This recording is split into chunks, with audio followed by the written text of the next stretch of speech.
So this guy is Tycho Brahe, and he was a Danish astronomer who was born in like the mid 1500s, and we just need to discuss how crazy of a person this guy was. When Tycho Brahe was really young, he was basically just kidnapped by his uncle, but his parents didn't care. And for most of his childhood, his uncle wanted him to become a lawyer, but Tycho Brahe did not want to become a lawyer. He wanted to become an astronomer. So fast forward a couple years when Tycho Brahe was 20 and he was a student at a university, and him and his third cousin got into a fight about a mathematical problem, which then later on turned into a sword duel, and his third cousin, who was also a student, chopped off his nose. This meant that for the rest of his life, Tycho Brahe wore a prosthetic nose made out of brass.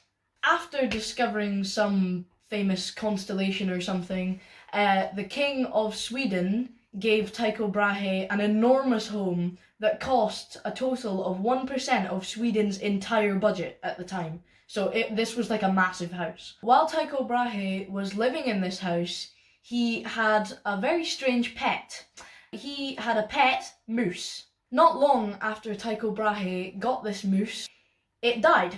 And this was because he fed it wine and it got drunk and fell down the stairs.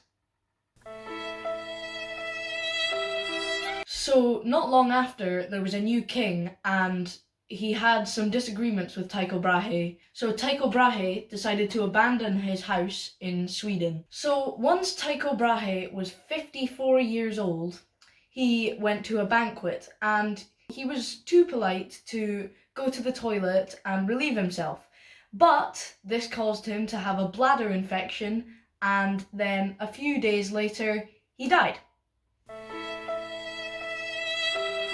Strangely, in 2012, when some scientists dug up his grave, they discovered a lot of mercury in his brass nose. So if you dig deep enough, a fascinating story like this could be right under the tip of your brass nose.